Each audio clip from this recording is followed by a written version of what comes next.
تو جنت کی حور کی ایک صفت یہ ہے کہ اس کی جو آنکھوں کی سفیدی ہے وہ بہت زیادہ سفید ہوگی، چمکدار آنکھیں ہوں گی، اور جو پتلیاں ہیں وہ سیاہ ہوں گی۔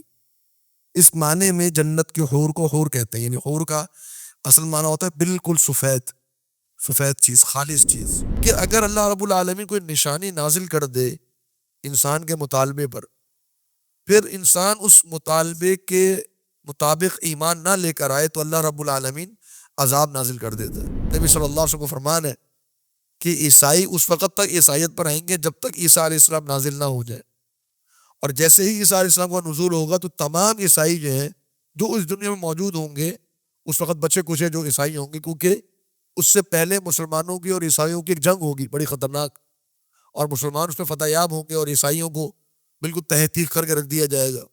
تو جو بچے کچھ عیسائی ہوں گے وہ اس وقت عیسیٰ علیہ السلام کو دیکھ کر اسلام قبول کر لیں گے۔ اور یہ جتنی کائنات ہماری آنکھوں کے سامنے ہے، یہ آسمان دنیا ہے، ایک آسمان، کیونکہ اللہ رب العالمین نے فرمایا وَزَيَّنَّا السَّمَاءَ الدُّنْيَا بِمَصَابِيحَ، کہ ہم نے آسمان دنیا کو ستاروں سے مزین کیا ہے، باقی آسمانوں کو نہیں۔ تو یہ جتنے ستارے ہمیں نظر آتے ہیں اس کائنات میں، یہ ایک آسمان، ایسے 7 آسمان ہیں جو اللہ رب العالمین نے بنائے ہیں، اور آسمان اللہ کی مخلوق ہے۔ وَلَقَدْ يَسَّرْنَا الْقُرْآنَ لِلذِّكْرِ فَهَلْ مِن مُدَّكِرٍ۔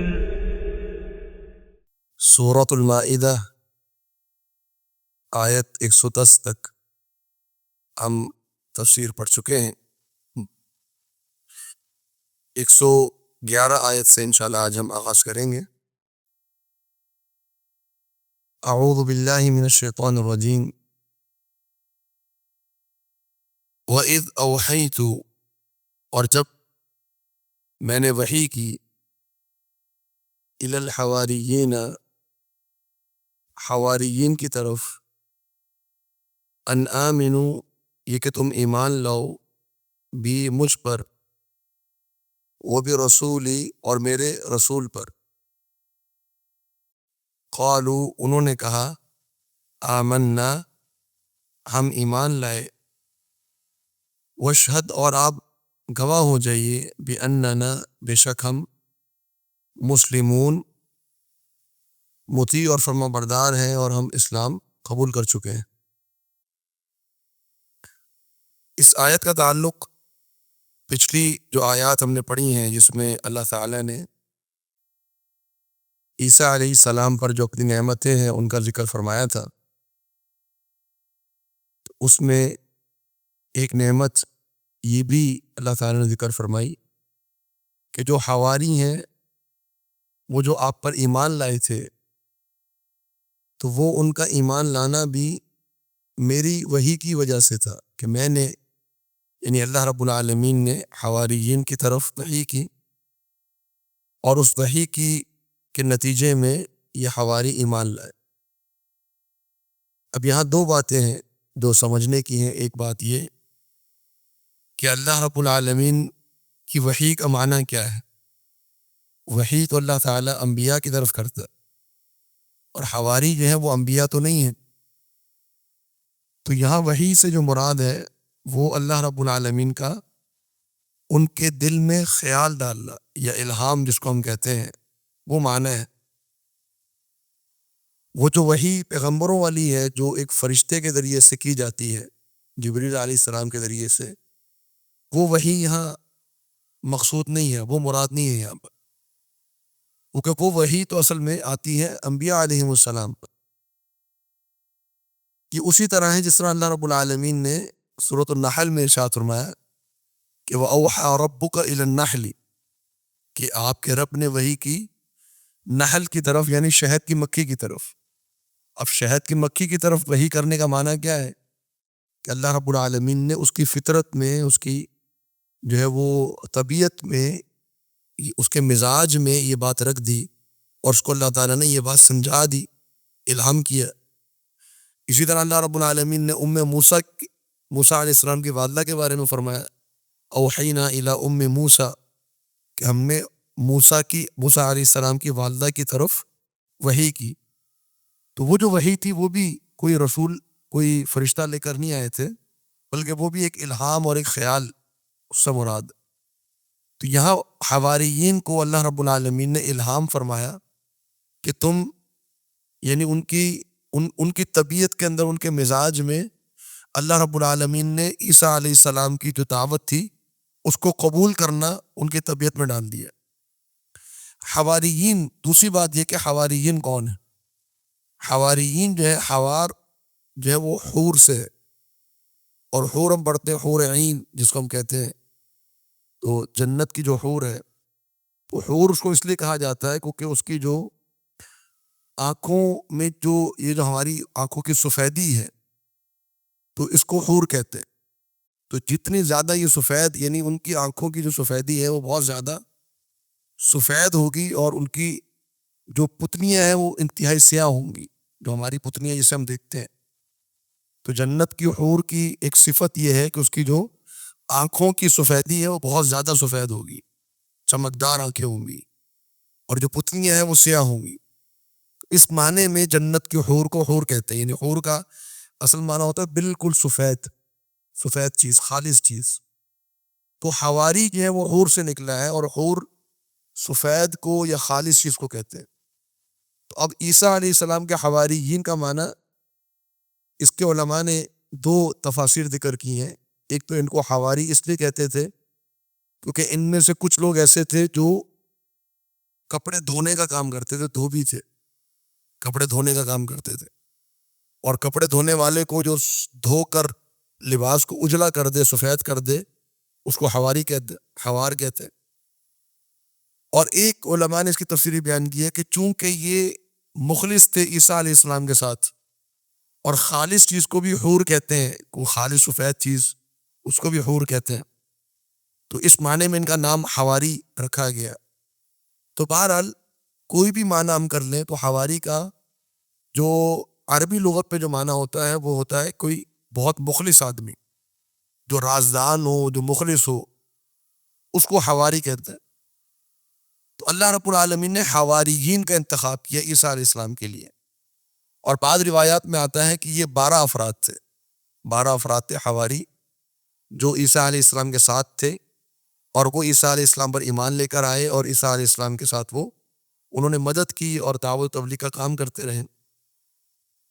تو انہوں نے ایمان قبول کیا، اور پھر یہ اللہ رب العالمین سے دعا کی کہ یا اللہ تو ہم مسلمان ہو گئے، اس پر تو گواہ ہو جا۔ اللہ رب العالمین کو گواہ بنایا اپنے اسلام لانے پر۔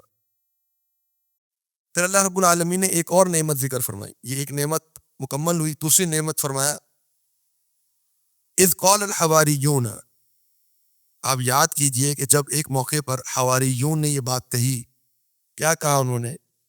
یا عیسیٰ ابن مریم، اے عیسیٰ بن مریم علیہ السلام، هل یستطیع ربک، کیا استطاعت رکھتا ہے آپ کا رب، ان ینزل، یہ کہ وہ نازل کرے، علینا، ہم پر، مائدۃ، مائدہ ایک تشت کو کہتے ہیں، جو بڑا تشت ہو اور وہ اس میں کھانا رکھا جائے، یعنی ایک ٹرے جس کو ہم کہتے ہیں، جو ٹرے ہو جس میں کھانا رکھا جائے، تو اس کو بھی مائدہ کہتے ہیں۔ اور مائدہ جو ہے جو دسترخوان ہوتا ہے اس کو بھی مائدہ کہا جاتا ہے۔ تو کیا آپ کا رب اس بات کی استطاعت رکھتا ہے کہ وہ ہم پر مائدہ کو نازل فرمائے، یعنی دسترخوان یا کوئی ٹرے، کوئی تشت نازل فرمائے آسمان سے، من السماء، آسمان سے؟ قال، عیسیٰ علیہ السلام نے جواب دیا، اتقوا اللہ، اللہ سے ڈر جاؤ، ان کنتم مؤمنین، اگر تم اللہ پر ایمان لانے والے ہو۔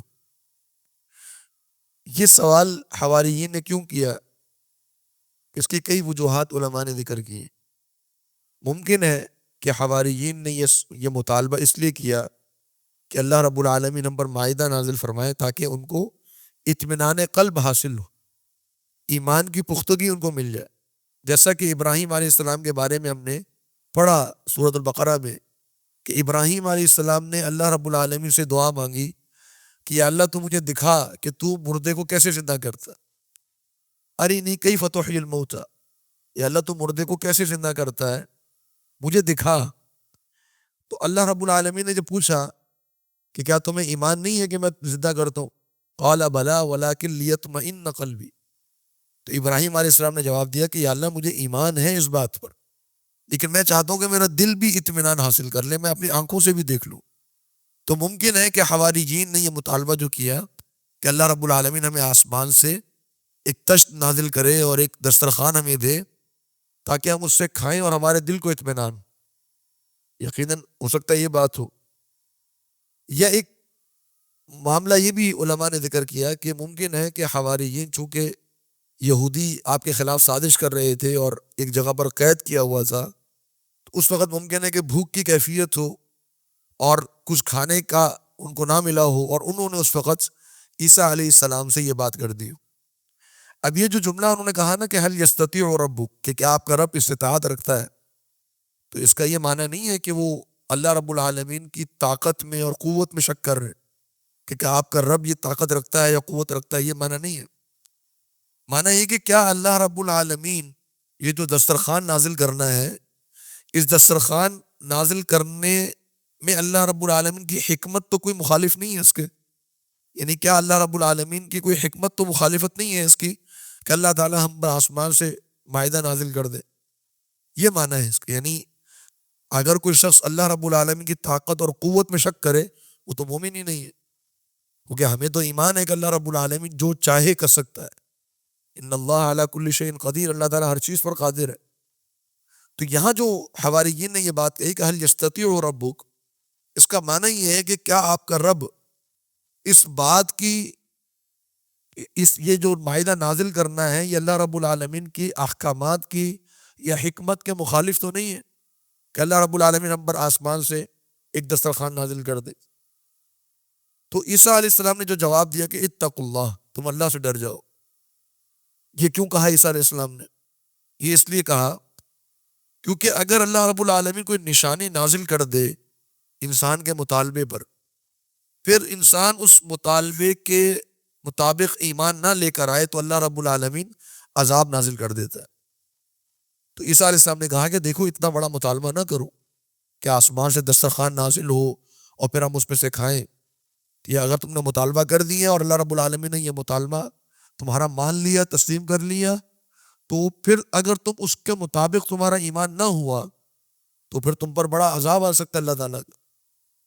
یا اتقوا اللہ کا بعض علماء نے یہ معنی کیا کہ تم اللہ رب العالمین سے تقوی اختیار کرو تو اللہ رب العالمین ضرور تم پر آسمان سے مائدہ نازل کرے گا، یعنی جتنا تمہارا تقوی زیادہ ہوگا اللہ رب العالمین تم پر اتنی انعامات اپنے نازل فرمائے گا۔ تو دونوں معنی اس کے مفسرین نے کیے ہیں کہ اتقوا اللہ، اللہ کا تقوی اختیار کرو، ان کو تم مومنین، اگر تم مومن ہو، یعنی یا تو اپنے اس مطالبے سے پیچھے ہٹ جاؤ، اللہ سے ڈر جاؤ، اپنے اس مطالبے سے پیچھے ہٹ جاؤ۔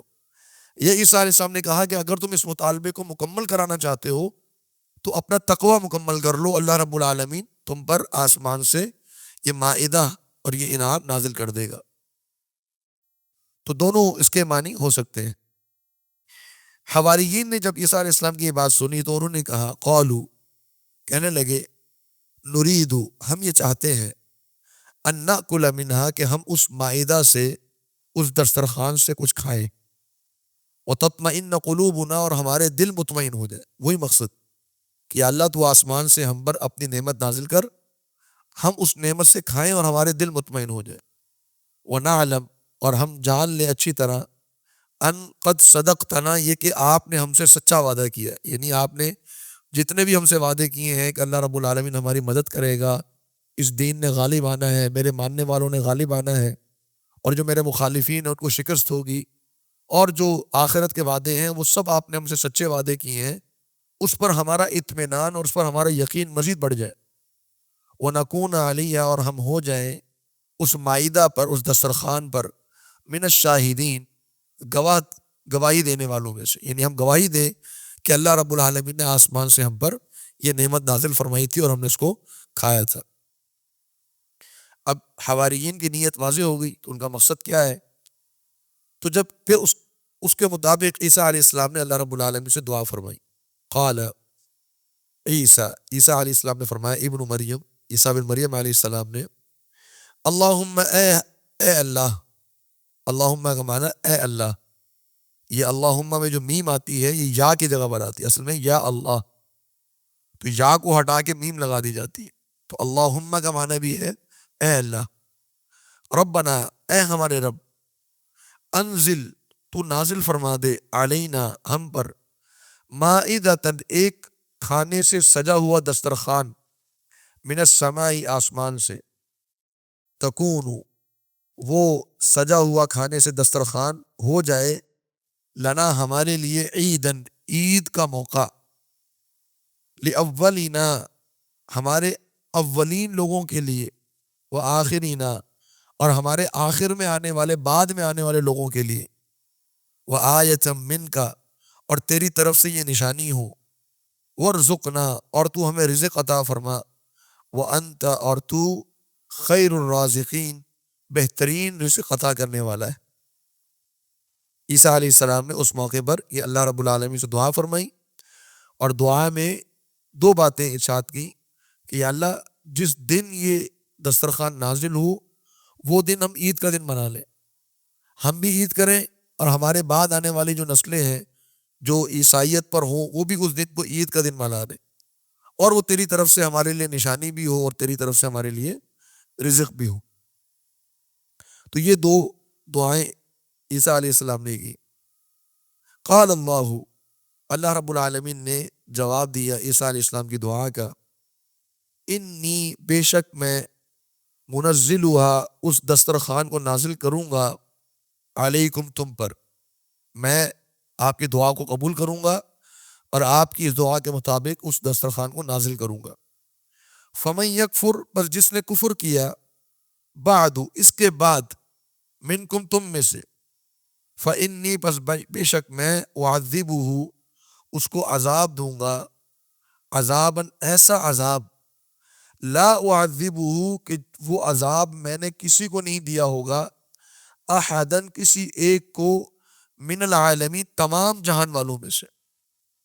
یہ نعمت میں آپ پر نازل کروں گا، اس نعمت کے نازل ہونے کے بعد پھر اگر اس نعمت کے بارے میں کسی نے کفر کیا آپ کی امت میں سے، اس کا انکار کیا، تو اس کو ایسا عذاب آئے گا، اللہ رب العالمین نے فرمایا کہ ایسا عذاب میں نے کائنات میں کسی کو نہیں دیا ہوگا، تمام جہانوں میں ایسا عذاب میں نے کسی کو نہیں دیا ہوگا۔ اب یہاں پر آ کر بات مکمل ہو گئی، اس کے آگے اللہ رب العالمین نے ذکر نہیں فرمایا کہ پھر کیا معاملہ ہوا۔ 3 آیات 4 آیات جو ہم نے پڑھی اس میں اللہ رب العالمین نے ذکر فرمایا کہ مطالبہ تھا حواریین کا کہ اللہ آسمان سے دسترخوان نازل ہو، مائدہ جس نام پہ یہ صورت ہے المائدہ، وہ یہی اسی آیت سے ہے، المائدہ دسترخوان، تو نازل فرما دے تاکہ ہم کھائیں اور ہمارے دل مطمئن ہو جائیں۔ عیسیٰ علیہ السلام نے دعا فرمائی اور دعا میں یہ بات بھی ارشاد کر دی کہ یا اللہ اس دن کو ہم عید کا دن منا لیں گے اور ہمارے لیے جو ہے وہ نشانی بھی ہو جائے گی۔ اللہ رب العالمین نے اس کا جواب دیا کہ میں ضرور نازل کروں گا، لیکن پھر اگر کسی نے کفر کیا تو اس کو ایسا عذاب دوں گا کہ کائنات میں نے ایسا عذاب کسی کو نہیں دیا ہوگا۔ اب یہاں سوال یہ پیدا ہوتا ہے کہ کیا یہ مائدہ نازل ہوا یا نہیں ہوا؟ نازل ہوا تو اس کے کب نازل ہوا اور اس کے متعلق عیسائیت کے اندر کیا تصورات ہیں اور کیا کانسیپٹس ہیں جو موجود ہیں؟ تو اس کے حوالے سے چونکہ ہمارے پاس نہ قرآن میں نہ حدیث میں کوئی وضاحت موجود نہیں ہے کہ اللہ رب العالمین نے اس دسترخوان کو نازل فرمایا تھا یا نہیں فرمایا تھا، ہمارے پاس کوئی وضاحت نہیں ہے اس کی، اس لیے علماء کا اس کے متعلق اختلاف ہے ان آیات کو سامنے رکھتے ہوئے۔ ایک موقف تو یہ ہے علماء کا کہ جب اللہ رب العالمین نے یہ بات ارشاد فرمائی کہ اگر پھر کسی نے کفر کیا تو اس کو ایسا عذاب دوں گا کہ جہان میں کائنات میں کسی کو عذاب ایسا نہیں ہوگا، تو حواری بھی خوفزدہ ہو گئے اور عیسیٰ علیہ السلام بھی اس مطالبے سے پیچھے ہٹ گئے، اور پھر انہوں نے اس مطالبے کو ختم کر دیا اور اللہ رب العالمین نے اس مائدہ کو نازل نہیں فرمایا۔ جب اللہ تعالیٰ نے یہ بات ارشاد فرمائی کہ پھر عذاب ایسا ہوگا کہ اس کی مثال نہیں ملتی، تو حواری اس وجہ سے خوفزدہ ہو گئے اور انہوں نے اس مطالبے کو ختم کر دیا۔ ایک موقف علماء کی ایک جماعت کا ہے۔ دوسرا موقف یہ ہے کہ نہیں، اللہ رب العالمین نے چونکہ یہ بات ارشاد فرمائی کہ انی منزلھا، بے شک میں اس کو نازل کروں گا. اب جب کہہ دیا انی منزل ہوا کہ میں نازل کروں گا اور اتنی تاکید کے ساتھ کہہ دیا تو اس کا مطلب یہ ہے کہ اللہ رب العالمین نے اس مائدہ کو نازل فرمایا. اب جب وہ مائدہ نازل ہوا تو اس کے متعلق کوئی بات بھی جو ہماری نیو ٹیسٹمنی جس کو انجیل ہم اس پر ایمان لاتے ہیں اس کے اندر کوئی بات موجود نہیں. عیسائیت میں بھی اس کے تعلق سے کوئی تصور موجود نہیں ہے.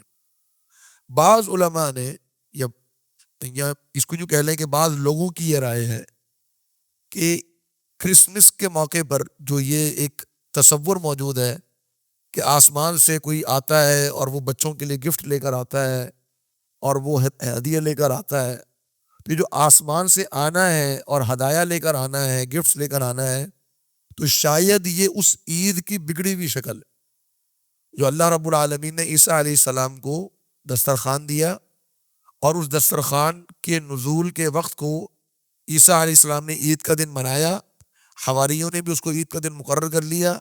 اب وہی عید جو ہے وہ بگڑی ہوئی شکل میں تحریف شدہ صورت پہ کرسمس کی صورت میں موجود ہے. اس میں ایک تصور یہ ہے کہ آسمان سے ہدایہ آتے ہیں. یہ بعض افراد کی رائے ہے لیکن تقریباً تمام علماء نے اس رائے کو رد کیا ہے کیونکہ وہ یہ کہتے ہیں کہ یہ صورت جو ہے وہ کیونکہ اس کے متعلق کوئی دلیل موجود نہیں ہے کہ ہم اس چیز کو قبول کریں یا اس چیز کو ہم اختیار کریں.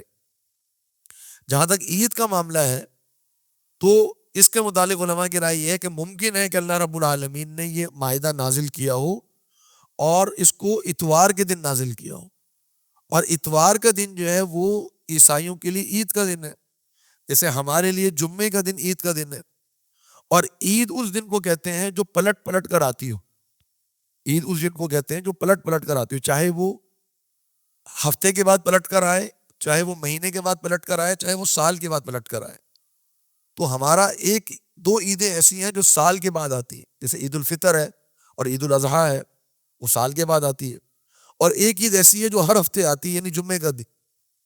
تو یہ بھی احادیث سے ثابت ہے کہ مسلمانوں کے لیے عید کا دن ہے. تو اس سے بعض علماء کی رائے یہ ہے کہ اتوار کے دن اللہ رب العالمین نے اس دسترخوان کو نازل فرمایا، اور اتوار کا دن جو ہے وہ عیسائیوں کے ہاں ایک مقدس دن ہے اور عید کا دن ہے، اور پھر وہیں سے ان کے ہاں اس دن کو مقدس مانے جانے لگا. تو بہرحال یہ مختلف آراء ہیں، لیکن میں پھر اس بات کو دہرا دوں، ہمارے پاس کوئی ایک ایسی اوتھینٹک، کوئی ایک ایسی مضبوط دلیل موجود نہیں ہے کہ جس کی بنیاد پر ہم یہ کہہ سکیں کہ اللہ رب العالمین نے یہ دسترخوان نازل فرمایا تھا یا نہیں فرمایا تھا. تو بہتر بات اس بارے میں یہی ہوگی کہ ہم خاموشی اختیار کریں، اور جہاں اللہ رب العالمین نے توقف کر لیا، آگے تذکرہ نہیں فرمایا، تو وہاں ہم بھی اس کے متعلق توقف کر لیں. اور نہ ہی اس کے بارے میں صحابہ نے استفسار کیا نبی صلی اللہ علیہ وسلم سے، نہ ہی اس کے متعلق نبی صلی اللہ علیہ وسلم نے وضاحت فرمائی. تو بہرحال اس کو ایک بطور چونکہ نعمت کے بھی ذکر کیا گیا، ایک یہ بھی دلیل علماء کی کہ چونکہ اللہ رب العالمین یہاں اپنی نعمت ذکر کر رہا ہے عیسیٰ علیہ السلام سے، تو دسترخوان کا نازل ہونا نعمت ہے. اس کا مطلب یہ کہ اللہ رب العالمین نے دسترخوان کو نازل فرمایا تھا. تو بہرحال یہ بھی ایک دلیل ہے ان علماء کی جو کہتے ہیں کہ دسترخوان نازل ہوا. اب یہ نعمتیں گنوانے کے بعد اللہ رب العالمین نے ایک اور منظر ذکر کیا جو کہ قیامت کے دن. اذ قال اللہ، اور جب کہا اللہ رب العالمین نے، یا عیسیٰ ابن مریم، اے عیسیٰ بن مریم. آپ دیکھیے کہ اللہ رب العالمین جہاں پر بھی عیسیٰ علیہ السلام کو مخاطب فرما رہا وہاں ابن مریم ضرور فرماتا ہے. حالانکہ یہ انداز اللہ تعالیٰ کا اور انبیاء کے بارے میں نہیں ہے، یا نوح بن فلاں نہیں کہا، یا موسیٰ بن عمران نہیں کہا، کیونکہ وہاں ان کے والد کا جو نام ذکر کیا جاتا ہے دیگر انبیاء کا وہ نام ثابت بھی ہے، ان کو تذکرہ کرنے کی ضرورت نہیں. یہاں بار بار ابن مریم اس لیے کہا جاتا ہے کہ جس میں یہودیوں کا بھی رد ہو اور اس کے اندر عیسائیوں کا بھی رد ہو، اس لیے بار بار ابن مریم کا ساتھ میں تذکرہ کیا جاتا ہے. اَأَنْتَ قُلْتَ، اے ابن مریم کیا آپ نے کہا تھا للناس لوگوں سے، اتخذونی کہ تم بنا لو مجھے، وَأُمِّيَ اور میری والدہ کو، الہینی معبود، دو معبود، من دون اللہ اللہ کو چھوڑ کے. یہ اللہ رب العالمین سوال کرے گا قیامت کے دن پوری خلقت کے سامنے. عیسیٰ علیہ السلام کو اللہ رب العالمین اپنے سامنے حاضر فرمائے گا اور پھر اللہ رب العالمین عیسیٰ علیہ السلام سے یہ سوال کریں گے. عیسیٰ علیہ السلام کا جواب دیں گے. قال عیسیٰ علیہ السلام فرمائیں گے سبحانک یا اللہ تو پاک ہے. ما یکون لی میرے لائق ہی نہیں تھا ان اقولا یہ کہ میں ایسی بات کہوں ما لیس لی بحق جو میرے لیے حق نہیں ہے, جو حق بات نہیں ہے, میرے لائق ہی نہیں ہے, میرے لیے درست ہی نہیں ہے, جائز ہی نہیں ہے کہ میں وہ بات کہوں. یہ کیسے ہو سکتا ہے کہ تو مجھے اپنی عبادت کی طرف بلانے کے لیے بھیجے اور میں اپنی عبادت کی طرف دعوت دینا شروع کر دوں. پھر عیسیٰ علیہ السلام فرمایا ان کنت اگر میں ہوں, قلت ہوں یا اللہ اگر میں نے یہ بات کہی ہے, فقد علمت تو تحقیق تو اس کو جانتا ہوگا. اگر یہ بات میں نے کہی ہے عیسائیوں سے کہ تم میری اور میری ماں کی عبادت کرو, اگر یا اللہ میں نے ایسی بات کہی ہو تو تیرے علم میں ہوگی. کیوں؟ تعلم ما فی نفسی کیونکہ تو علم رکھتا ہے جو میرے نفس میں ہے, میرے نفس میں جو بھی ہے وہ تو جانتا ہے. ولا اعلم اور میں علم نہیں رکھتا ما فی نفسی کا جو تیرے نفس میں ہے. یا اللہ جو میرے اندر ہے, جو میرے نفس میں بات ہے, جو میرے متعلق بات ہے وہ تو جانتا ہے. جو تیرے نفس میں بات ہے, جو تیرے متعلق بات ہے وہ میں نہیں جانتا. تو ایک تو یہاں پر اللہ رب العالمین کے علم کا اس بات, علم کا اقرار کہ یا اللہ تیرا علم ہے میرا علم نہیں, تو جانتا ہے میں نہیں جانتا. اور دوسرا اللہ رب العالمین کے نفس کا اقرار کہ اللہ رب العالمین کا نفس بھی ہے. کیوں ہے؟ خود اللہ تعالیٰ ذکر کیا نفسی میرا نفس, نفسی کا تیرا نفس. تو میرا بھی نفس ہے, انسانوں کا بھی نفس ہے اور اللہ رب العالمین کا بھی نفس ہے. لیکن کیا دونوں نفس ایک جیسے؟ نہیں. الفاظ ایک جیسے ہو سکتے ہیں, کیفیات ایک جیسی نہیں ہو سکتی. اسی طرح اللہ رب العالمین کا ید ہے, ہمارا بھی ید ہے, ہاتھ ہے, اللہ کا بھی ہاتھ ہے. کیا دونوں ہاتھ ایک جیسے ہیں؟ نہیں, دونوں ہاتھ ایک جیسے نہیں ہیں. تو الفاظ جو اللہ رب العالمین نے ہمیں بتائے نفس کے, وہ ہمیں سمجھانے کے لیے بتائے کہ اللہ رب العالمین کا بھی نفس ہے اور انسان کا بھی نفس ہے, لیکن دونوں نفس مماثل نہیں ہے, مشابہ نہیں ہے, ملتے جلتے نہیں ہے, لیکن ہے اللہ کا نفس ہے. کیسا ہے؟ جیسے اللہ کی شان کے لائق, جیسے ہمارا نفس ہے, ہمارا ضمیر ہے, ہمارے خیالات ہیں, ہماری روح ہے, ہمارے اندر جان ہے, ہمارے دل کی باتیں ہیں, تو یہ ہمارا نفس کہلاتا ہے. اللہ رب العالمین کا نفس کیا ہے؟ وہ اللہ رب العالمین اس کی کیفیت کو بہتر جانتا ہے. فرمایا انکا بے شک تو, انتا تو ہی علام الغیوب سب سے زیادہ غیب کا علم رکھنے والا ہے. یا اللہ مجھے علم نہیں ہے, غیب کا علم تجھے ہے, تو اس چیز کا علم رکھتا ہے. ما قلت لہم نہیں کہا میں نے ان لوگوں سے, الا مگر ما امرتنی جو تو نے مجھے حکم دیا, بھی جس بات کا. یا اللہ تو نے مجھے جس بات کا حکم دیا میں نے ان سے وہی بات کہی. کس بات کا حکم دیا؟ ان اعبدوا اللہ, یہ کہ تم اللہ کی عبادت کرو. کون اللہ؟ ربی جو میرا رب ہے, وہ ربکم اور تمہارا رب ہے. اللہ کی عبادت کرو جو میرا بھی رب ہے اور تمہارا بھی رب ہے. اور بعینی یہی بات انجیل کے اندر موجود, انہی الفاظ کے ساتھ کہ تم اللہ کی عبادت کرو جو میرا رب ہے اور تمہارا رب ہے. تو یہ بات واضح کرنے کے لیے میرا رب اور تمہارا رب یعنی ہم دونوں مخلوق ہیں, میں بھی مخلوق ہوں تم بھی مخلوق ہو, جیسے تم مخلوق ہو ویسے میں مخلوق. تو میرا بھی رب ہے وہ اور تمہارا بھی رب ہے, اسی کی عبادت کرنی. تو یہ میں نے ان کو حکم دیا تھا. پھر آگے فرمایا کہ وَكُنْتُ اور میں تھا علیہم ان پر شہیدن گواہ, ما دمت جب تک میں تھا فیہم ان لوگوں میں.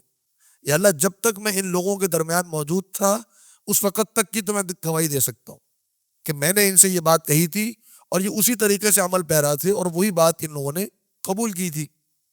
فلما توفیتنی پر جب تو نے مجھے اٹھا لیا, یہاں معنی وفات کا نہیں کریں گے, یہاں معنی اٹھانے کا معنی. اس پر ہم پہلے بات کر چکے کہ جو متوفی کا والا جو معاملہ آیا تھا کہ میں آپ کو پورا کا پورا اٹھانے والا ہوں, تو معنی اللہ رب العالمین نے عیسیٰ علیہ السلام کو آسمانوں کی طرف قبض کر لیا تھا.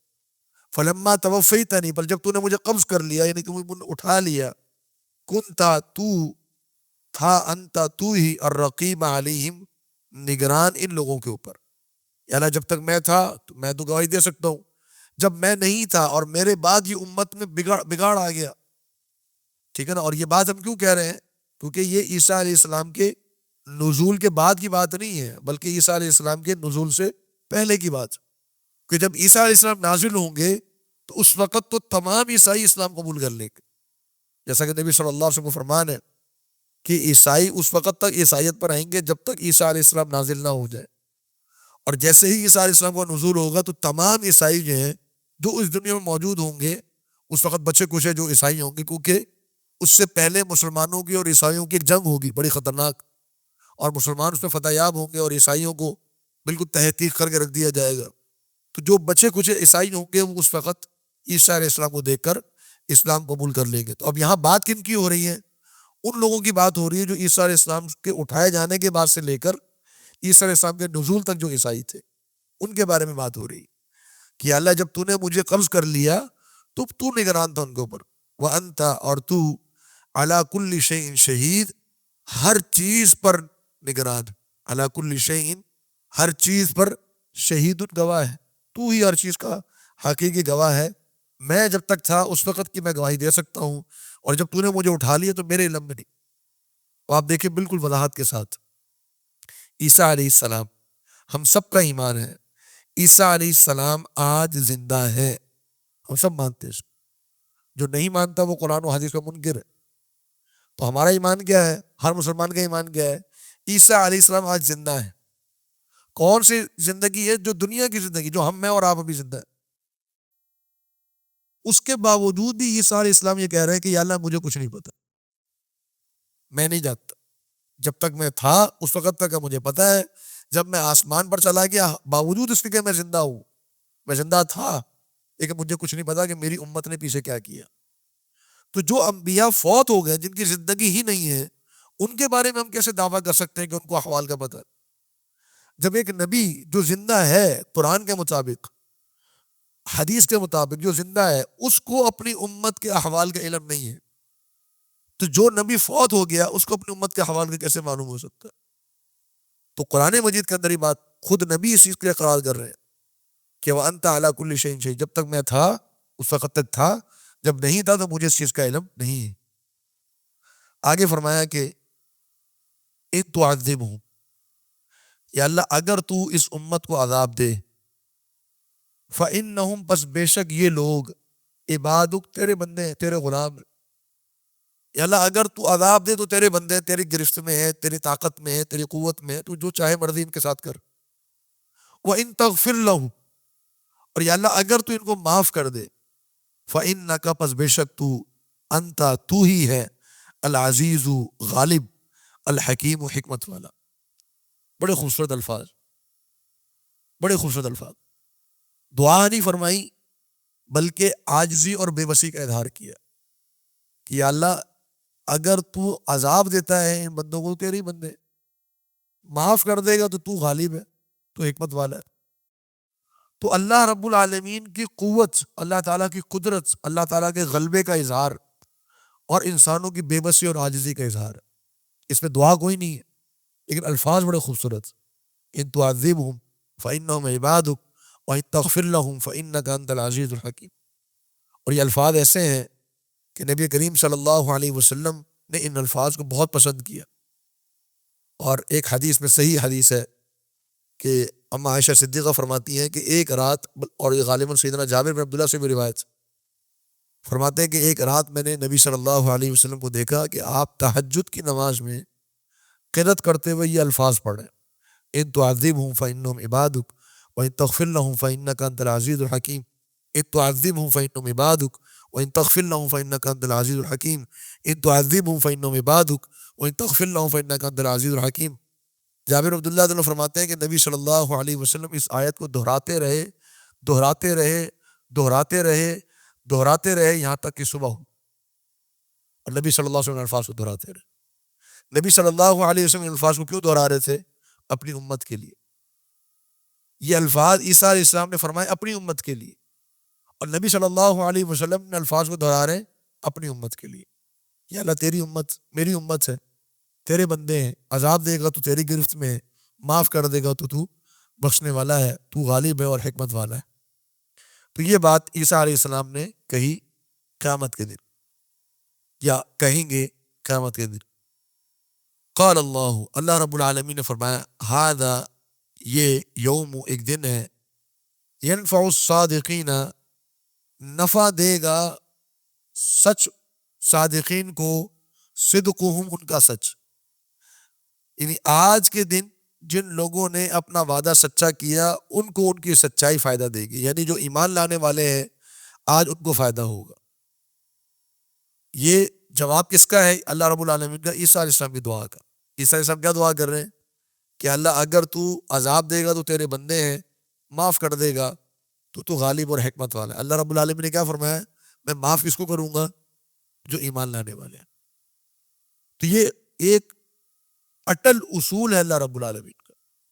مشرک کے لیے معافی نہیں ہے، جو مشرک ہے اس کے لیے معافی نہیں ہے۔ جو دعا مانگ رہے ہیں عیسیٰ علیہ السلام، یا جو الفاظ کہہ رہے ہیں عیسیٰ علیہ السلام، دعا تو نہیں مانگی، جو الفاظ کہہ رہے ہیں عیسیٰ علیہ السلام، اس میں ان لوگوں کے لیے بات کی جا رہی ہے جن لوگوں نے عیسیٰ علیہ السلام کو اور ان کی والدہ مریم علیہ السلام کو الہ مانا تھا۔ عیسیٰ علیہ السلام ان کے بارے میں کہہ رہے ہیں کہ اللہ تو عذاب دے گا تو تیرے بندے ہیں، معاف کر دے گا تو غالب اور حکمت والا ہے۔ اللہ رب العالمین اس کے جواب میں کیا فرمایا کہ نہیں، آج جو ایمان لانے والے ہیں، جو توحید پر قائم ہیں، ان کو فائدہ ہوگا صرف، اور باقی جو ایمان لانے والے نہیں ہیں، جو مشرک تھے، جنہوں نے زندگی میں کبھی بھی شرک کیا، عیسیٰ علیہ السلام کو معبود مانا یا مریم علیہ السلام کی عبادت کی، ان کو ان کا ایمان کوئی فائدہ نہیں دے گا۔ تو آج سچ بولنے والوں کو، سچائی قبول کرنے والوں کو ان کی سچائی فائدہ دے گی۔ لہم جنات، ان کے لیے جنتیں ہیں، تجری من تحتها الانہار، تجری بہتی ہیں، من تحتها اس کے نیچے، الانہار بہت سی نہریں، خالدین فیہا وہ رہیں گے ان جنتوں میں، ابدا ہمیشہ ہمیشہ، وہ ہمیشہ ہمیشہ جنتی ان جنتوں کے اندر رہیں گے۔ رضی اللہ عنہم، اللہ ان سے راضی ہو گیا، ورضوا عنہ، اور وہ اللہ سے راضی ہو گیا۔ اللہ ان سے راضی ہو گیا اور وہ اللہ سے راضی ہو گیا۔ اللہ ان سے راضی ہو گیا، یہ تو اللہ رب العالمین کی نعمت ہے۔ وہ اللہ سے راضی ہو گئے، یہ ان کے لیے ایک فضیلت ہے کہ اللہ رب العالمین اتنا ان کو عطا فرمائے گا کہ وہ اللہ رب العالمین کی عطا پر راضی ہو جائے گے۔ جیسا کہ اللہ رب العالمین نے نبی صلی اللہ علیہ وسلم کے بارے میں ارشاد فرمایا، وَلَسَوْفَ يُعْطِيكَ رَبُّكَ فَتَرْضَىٰ، آپ کا رب آپ کو اتنی عطا کرے گا، اتنی عطا کرے گا کہ آپ راضی ہو جائیں گے۔ تو اللہ رب العالمین نے فرمایا کہ اللہ ان سے راضی ہو گیا ان کے اعمال کی بنیاد پر، اور اللہ رب العالمین کو اتنی عطا فرمائے گا کہ وہ اللہ سے راضی ہو جائیں گے۔ ذَلِكَ الْفَوْزُ الْعَظِيمُ، اور یہ بہت بڑی کامیابی ہے۔ اور آخری آیت سورۃ المائدہ کی، فرمایا کہ للہ، اللہ ہی کے لیے، ملک السماوات والارض، بادشاہت ہے آسمانوں کی بھی اور زمین کی بھی، وما فیہن، اور جو کچھ بھی ان آسمانوں میں ہے اور جو کچھ بھی ان زمینوں میں ہے، وہ ہوا، اور وہ اللہ، علی کل شیء، ہر چیز پر، قدیر، قدرت رکھنے والا ہے، طاقت رکھنے والا ہے۔ یہ آخری آیت اللہ رب العالمین کی یہ تعلیم ہے عیسائیوں کو، اور یہ تعلیم ہے ہر مشرک کے لیے، خصوصاً عیسائیوں کے لیے، کہ جن کا یہ دعویٰ ہے یا جن کا یہ ایمان ہے عیسیٰ علیہ السلام بھی معبود ہے۔ اللہ رب العالمین فرمائے کہ نہیں، آسمان و زمین کی بادشاہت جو ہے وہ صرف اللہ کے اختیار میں، اور کوئی اس میں اللہ کا شریک نہیں ہے۔ اللہ وحدہ لا شریک ہے آسمانوں کی بادشاہت میں اور زمین کی بادشاہت، اور ہر چیز پر اللہ رب العالمین ہی قادر۔ تو یہ توحید کے پیغام پر اللہ رب العالمین نے اس سورت کا اختتام فرمایا ہے۔ تو بحمدللہ اس سورت کی تفسیر جو ہے ہماری مکمل ہو گئی۔ سورۃ المائدہ کے بعد اللہ رب العالمین نے قرآن مجید میں ترتیب میں جو سورت رکھی ہے وہ سورۃ الانعام، اور سورۃ البقرہ سے جو ایک ترتیب شروع ہوئی تھی، سورۃ البقرہ ہے، پھر آل عمران ہے، پھر النساء ہے، پھر المائدہ ہے، یہ 4 سورتیں جو متواتر آپ نے پڑھی، یہ تمام سورتیں مدنی سورتیں۔ اس کے بعد اب جو سورتیں آ رہی ہیں آگے، سورۃ الانعام اور سورۃ الاعراف، یہ 2 سورتیں ہیں جو مکی سورتیں ہیں جو کہ مکہ میں نازل ہوئی، اور 7 طوال جن کو ہم کہتے ہیں، 7 بڑی سورتیں جن کے بارے میں نبی صلی اللہ علیہ وسلم نے فرمایا کہ یہ 7 طوال اللہ رب العالمین نے مجھے تورات کے بدلے میں عطا فرمائی ہے. 7 بڑی صورتیں اللہ رب العالمین نے مجھے تورات کے بدلے میں عطا فرمائی ہیں. تو ان کے متعلق ان میں سے 4 صورتیں ہم نے پہلے پڑھی، سورۃ البقرہ، آل عمران، النساء اور المائدہ. یہ 4 صورتیں آپ پڑھ چکے. جو مزید 2 صورتیں ہیں ان میں سورۃ الانعام اور سورۃ الاعراف، یہ 6 صورتیں ہیں. 7ویں صورت جو ہے سورۃ الانفال، اور بعض علماء نے انفال کے ساتھ التوبہ کو بھی جمع کیا ہے، تو انفال اور توبہ دونوں کو ملا کے 7ویں شمار کی جاتی ہے. تو یہ 2 صورتیں واحد ہیں جو مکی صورتیں مکہ میں نازل ہوئی اور 7 طوال میں ان کا شمار کیا جاتا ہے. سورۃ الانعام یہ مکہ میں نازل ہوئی. کب نازل ہوئی اس کے بارے میں مختلف اقوال ہیں. ایک بات یہ ہے کہ یہ معراج سے قبل نبی صلی اللہ علیہ وسلم کو یہ صورت عطا کی گئی، اور حبشہ کی ہجرت کے بعد، حبشہ کی ہجرت ہو چکی تھی 6 یا 7 سنہ نبوت میں. اس کے بعد اللہ رب العالمین نے یہ صورت کو نازل فرمایا. اور یہ 7 طوال میں 7 بڑی صورتوں میں واحد صورت ہے جو مکمل کی مکمل ایک ہی مرتبہ میں نازل ہوئی. اللہ رب العالمین نے پوری صورت ایک ہی رات میں نازل فرمائی. جناب عبداللہ بن عباس رضی اللہ عنہ فرماتے ہیں کہ اللہ رب العالمین نے سورۃ الانعام ایک ہی رات میں نازل فرمائی، اور نبی صلی اللہ علیہ وسلم نے جو کاتبین وحی تھے، جو وحی لکھا کرتے تھے، ان کو بلا کر اسی رات کے اندر اس پوری صورت کو لکھوایا. اس پوری صورت کو اللہ رب العالمین نے ایک ہی رات میں نازل فرمایا، اور یہ 7 طوال میں واحد صورت ہے جو ایک ہی دفعہ میں نازل ہوئی. اس کے بعد فضائل بھی ذکر ہیں، اور اس کے ان احادیث میں اختلاف ہے. بعض اس کو حسن کہتے ہیں، بعض ضعیف کہتے ہیں. ایک روایت میں آتا ہے کہ نبی صلی اللہ علیہ وسلم نے فرمایا کہ جب اللہ رب العالمین نے سورۃ الانعام نازل فرمائی، اس صورت کے ساتھ 80,000 فرشتے اللہ رب العالمین نے زمین پر نازل فرمائے. یہ پوری صورت نازل ہوئی اور اس کے ساتھ 80,000 فرشتے اللہ رب العالمین نے نازل فرمائے زمین پر. اس صورت کی اہمیت کو اور اس صورت کی جو فضیلت ہے اس کو بتانے کے لیے اور اس کو اجاگر کرنے کے لیے، اس صورت کے اندر مکی صورت میں جو ایک طریقہ کار ہوتا ہے اللہ رب العالمین کا، چونکہ پہلے آپ مدنی صورتیں پڑھتے رہے، اب آپ مکی صورتوں کو آپ پڑھیں گے انشاءاللہ. اس کے جو مضامین ہیں وہ ایک الگ ہی اس کا ایک مزاج ہے، اور ایک الگ ہی اس کا ایک جس کو ہم کہتے ہیں نا کہ ایک مسا ہے مکی صورتوں کا. مکی صورتوں میں اللہ رب العالمین زیادہ تر اپنی توحید کو بیان فرماتا، اور خاص طور پہ یہ جو صورت ہے سورۃ الانعام، یہ شرک کے رد میں اور بدعات کے رد میں سب سے جو طاقتور صورت ہے وہ سورۃ الانعام. بلکہ جناب عمر بن خطاب رضی اللہ عنہ فرماتے ہیں کہ سورۃ الانعام جو ہے یہ لب القرآن ہے، قرآن کا مغز، لب لباب جس کو ہم کہتے ہیں، قرآن کا خلاصہ. جناب عمر فرماتے ہیں کہ اگر تم نے قرآن کا خلاصہ پڑھنا ہو، لب پڑھنا ہو، تو سورۃ الانعام کو پڑھ دو. بہت ہی خوبصورت صورت ہے.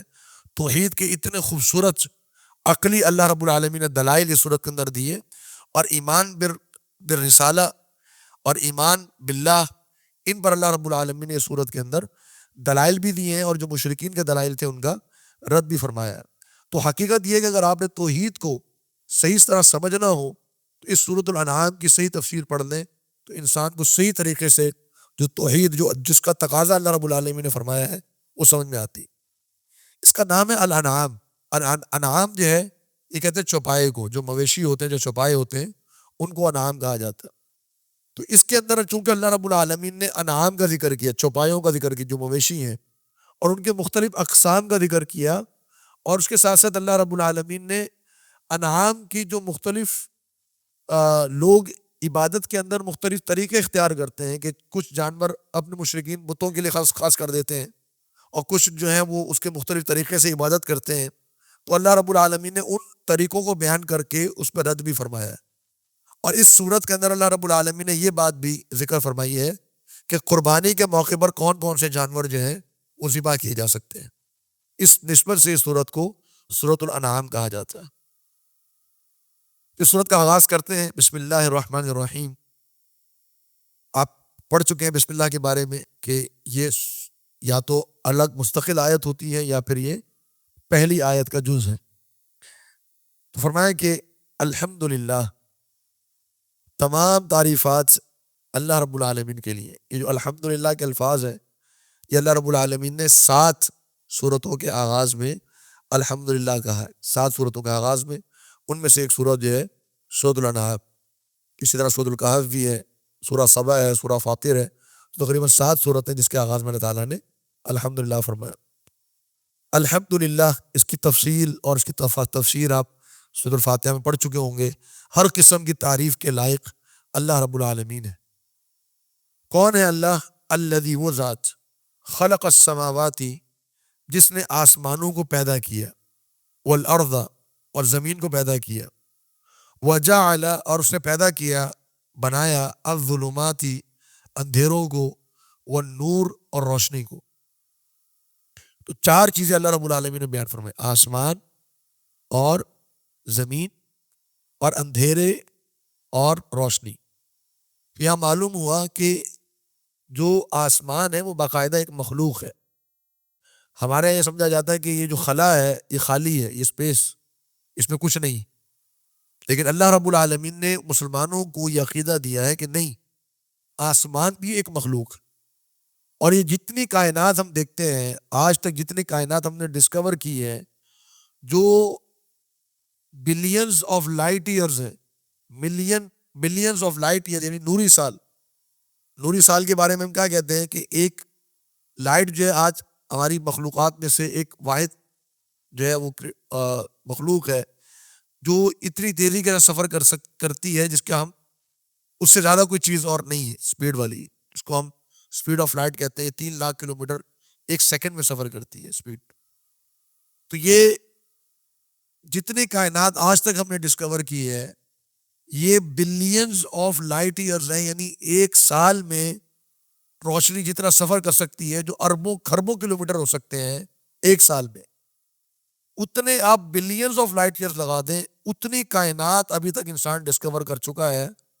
اور آج کے ہمارے جو سائنسدان ہیں، سائنٹسٹ ہیں، وہ ہمیں یہ بتاتے ہیں اپنی تحقیق کے مطابق، ہم نے یہ بات نہیں کی، وہ ہمیں کہتے ہیں کہ ہم نے ابھی تک جتنی یونیورس ڈسکور کی ہے، کائنات ڈسکور کی ہے، وہ جو ابزارو کی ہے، ہم نے ڈسکور کی ہے، وہ اصل کائنات کا 1% ہے، اصل کائنات کا 1% ہے، جو ابھی تک بلینز آف لائٹ ایئرز ہے۔ اور یہ جتنی کائنات ہماری آنکھوں کے سامنے ہے، یہ آسمان دنیا ہے، ایک آسمان، کیونکہ اللہ رب العالمین نے فرمایا وَزَيَّنَّا السَّمَاءَ الدُّنْيَا بِمَصَابِيحَ، کہ ہم نے آسمان دنیا کو ستاروں سے مزین کیا ہے، باقی آسمانوں کو نہیں۔ تو یہ جتنے ستارے ہمیں نظر آتے ہیں اس کائنات میں، یہ ایک آسمان، ایسے 7 آسمان ہیں جو اللہ رب العالمین نے بنائے ہیں، اور آسمان اللہ کی مخلوق ہے۔ اور دوسری بات جو اللہ رب العالمین نے وضاحت فرمائی کہ جو اندھیرا ہے، ہمارے یہ سمجھا جاتا ہے کہ روشنی کا نہ ہونا اندھیرا ہے، اور اسی طریقے سے ہم یہ سمجھتے ہیں کہ زندگی کا نہ ہونا موت ہے، لیکن اللہ رب العالمین نے یہ بات یہاں پر واضح فرمائی کہ نہیں، اندھیرا بھی ایک مخلوق ہے جو اللہ نے پیدا کی ہے۔ پہلے اندھیرا نہیں تھا، اندھیرا بھی ایک مخلوق ہے، جیسے موت ایک مخلوق، جیسے موت ایک مخلوق۔ اللہ رب العالمین نے خلق الموت والحیات، اللہ تعالیٰ نے موت کو پیدا کیا ہے، تو موت بھی ایک مخلوق ہے اور اندھیرا بھی ایک مخلوق، اور روشنی کو بھی اللہ رب العالمین نے فرمایا کہ ہم نے اس کو پیدا کیا ہے۔ پھر فرمایا کہ ثم الذین کفروا، پھر وہ لوگ جو کفر کرتے ہیں، بربہم یعدلون، وہ اپنے رب کے برابر دوسروں کو قرار دیتے ہیں۔ یعدلون کا معنی برابر قرار دینا، عدل۔ تو دوسرے جو کافر ہیں، جو کافر لوگ ہیں، وہ اپنے رب کے برابر دوسرے معبودوں کو اللہ تعالیٰ کے برابر قرار دیتے ہیں۔ اور اللہ رب العالمین کتنی عظیم الشان ایک ذات ہے جس نے آسمانوں کو پیدا کیا، زمین کو پیدا کیا، نور اور ظلمات کو پیدا کیا، اور جن کو یہ برابر قرار دیتے ہیں وہ ان کی کوئی حیثیت ہی نہیں۔ پھر آگے اللہ رب العالمین نے انسان کی تخلیق پر گفتگو فرمائی، وَهُوَ الَّذِي، وہی وہ ذات ہے، خَلَقَكُم، جس نے تمہیں پیدا کیا، مِن طِینٍ، حقیر مٹی سے، ثم، پھر قضا، اس نے فیصلہ کیا، مقرر کر دیا، اجلا، ایک وقت مقررہ، وَأَجَلٌ، اور ایک اور وقت مقرر ہے، مسمن، جو مقرر ہے، عندہ، اللہ کے پاس، ثم انتم، پھر تمہارا حال یہ ہے، تمترون، کہ تم اللہ کے بارے میں شک کرتے ہو۔ ابھی انسان کی تخلیق پر بات ہو رہی کہ اللہ رب العالمین نے تمہیں مٹی سے پیدا کیا، تین کہتے ہیں ایسی مٹی کو جس کو پانی میں ڈال کے گارا بنا لیا جائے، اس کو تین کہتے ہیں، اور اگر مٹی خشک ہو تو اس کو تراب کہتے ہیں۔ تو دونوں جو ہے وہ الفاظ ذکر ہوئے، تین بھی اور تراب بھی۔ تو تین سے پیدا کیا اللہ رب العالمین، تو انسان کی اصل تخلیق وہاں سے. پھر اللہ رب العالمین نے دو وقت مقررہ ذکر کیے، ثم قضا اجلا. پہلا اجل سے مراد موت انسان کی، اللہ رب العالمین نے ہر انسان کی موت مقرر کی ہے. اور دوسرا اجل، اجل مسمى، اس سے مراد قیامت کا دن، کہ جب تمام کائنات کے مخلوقات کی موت ہو جائے گی اور پھر اللہ رب العالمین سب کو دوبارہ زندہ کرے گا. کہ تو دو وقت مقررہ ہیں اللہ رب العالمین نے جو ہر مخلوق کے طے کیے ہوئے. پھر ایک اور دلیل اللہ تعالیٰ نے اپنی توحید کے بارے میں فرمایا کہ وَهُوَ اللَّهُ، اور وہی ہے جو اللہ ہے، فی السماوات، جو آسمانوں میں بھی ہے، وفی الارض، اور زمین میں بھی ہے.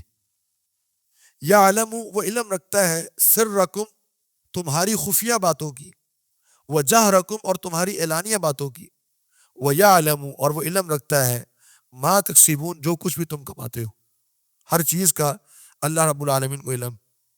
تو اللہ آسمانوں میں بھی ہے اور اللہ زمین میں بھی ہے. اس سے بعض لوگوں نے استدلال کیا کہ اللہ رب العالمین اپنی ذات کے لحاظ سے آسمانوں میں بھی ہے، اپنی ذات کے لحاظ سے زمین میں بھی ہے. یہ معنی نہیں ہے.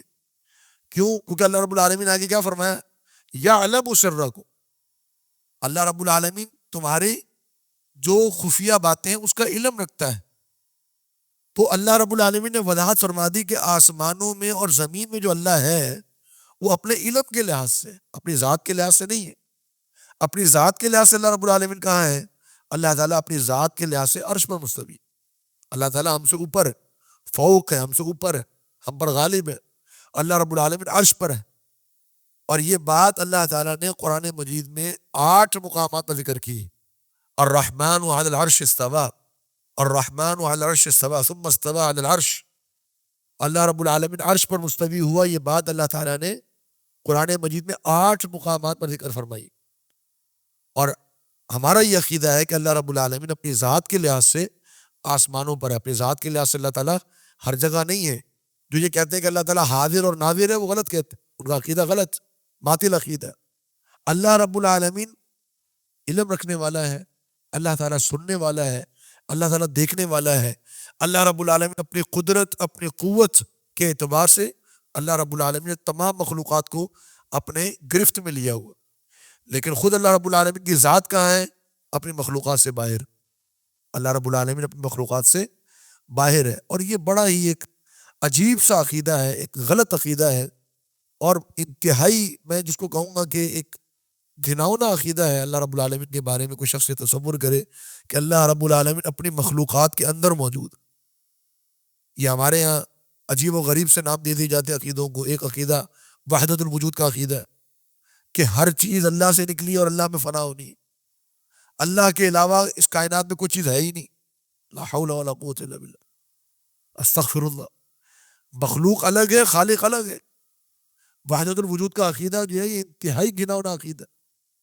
اور پھر ایک اور عقیدہ جو صوفیوں کے یہاں پایا جاتا ہے، حلول کا عقیدہ، کہ اللہ رب العالمین نے مخلوق کو الگ پیدا کیا لیکن پھر اللہ رب العالمین اپنی مخلوقات میں حل ہو گیا. جیسے آپ پانی کے اندر چینی کو حل کر لیتے یا نمک کو حل کر لیتے، تو حلول اس کو کہتے ہیں. یعنی اللہ رب العالمین اپنی مخلوق کے اندر حل ہو چکا، میرے اور آپ کے اندر موجود ہے، معاذ اللہ ثم معاذ اللہ. اور حتیٰ کہ یہ صوفی ان عقائد میں اس حد تک آگے چلے گئے کہ انہوں نے منصور الحلاج ایک نام آتا ہے، ابن عربی ایک نام آتا ہے، بڑے بڑے صوفیاء ان کا تذکرہ بڑے احترام کے ساتھ کرتے ہیں، جس سید الصوفیاء ہیں.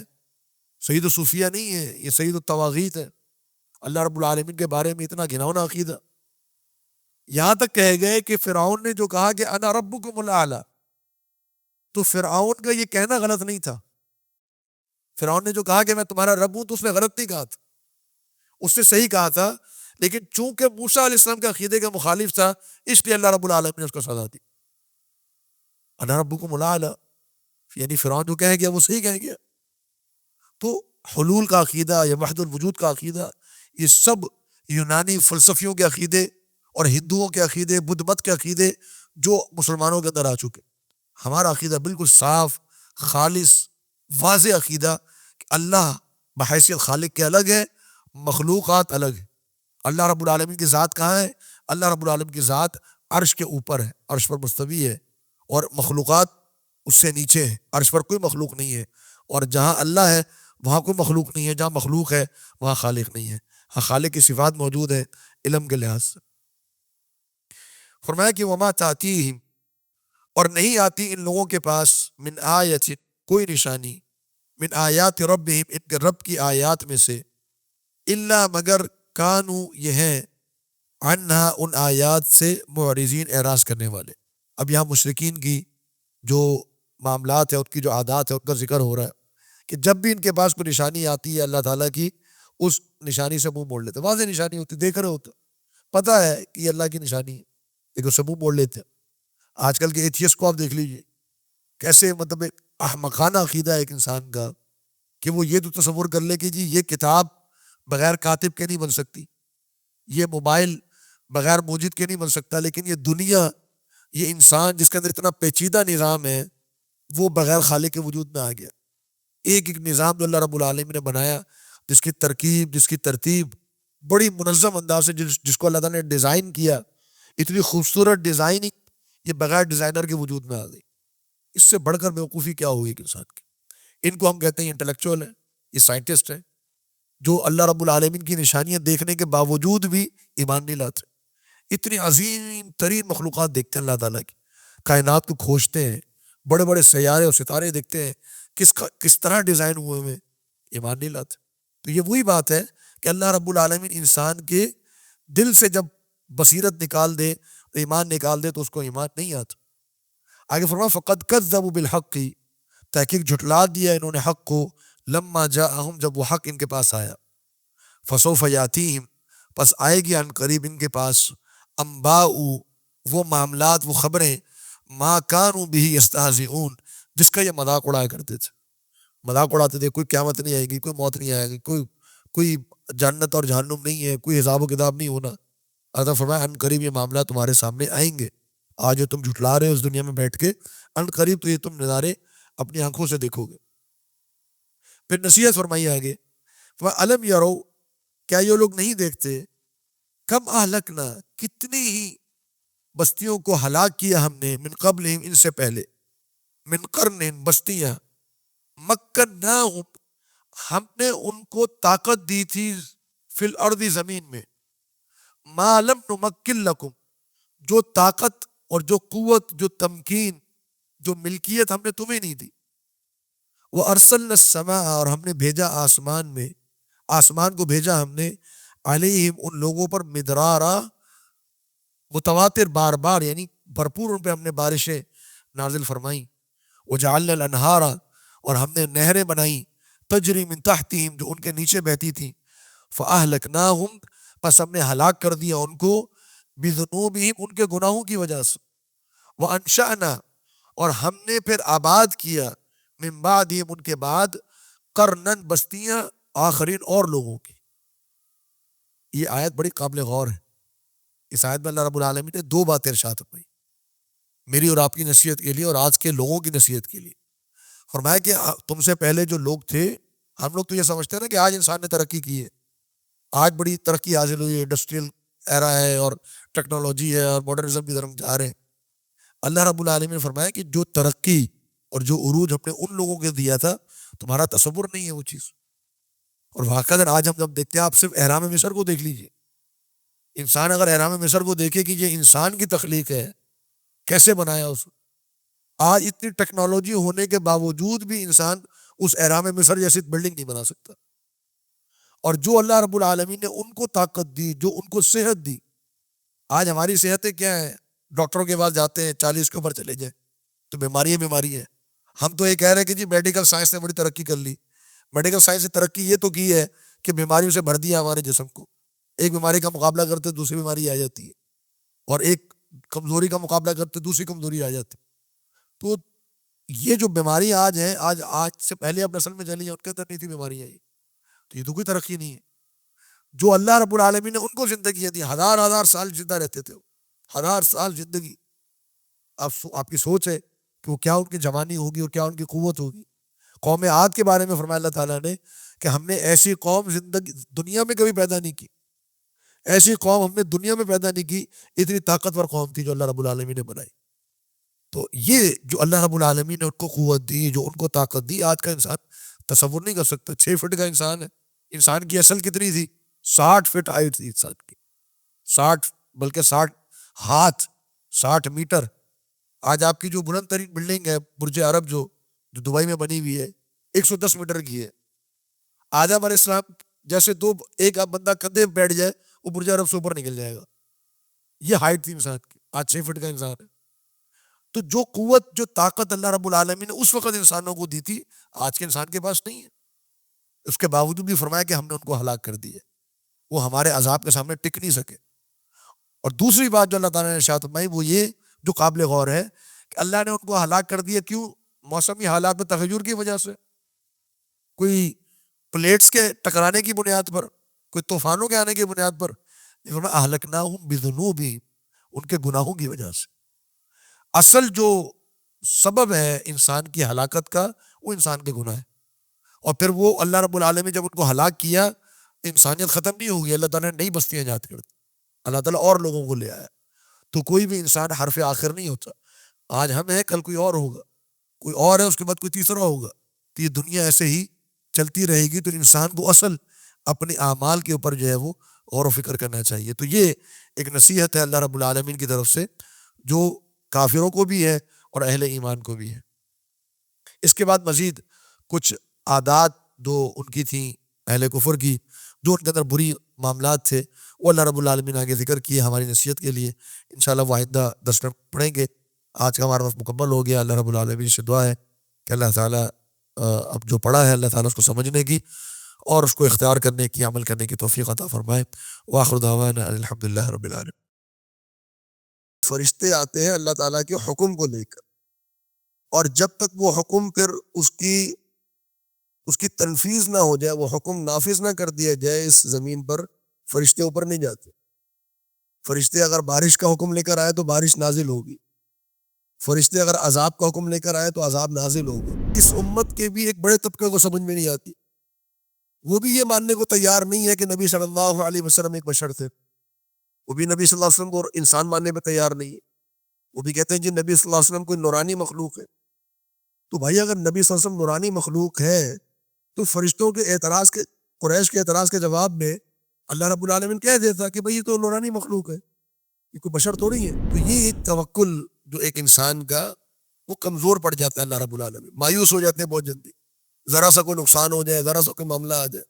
تو یہ مایوسی جو ہے انسان کی کب ہوتی ہے؟ جب اس کا اللہ رب العالمین پر ایمان کمزور پڑ جاتا ہے۔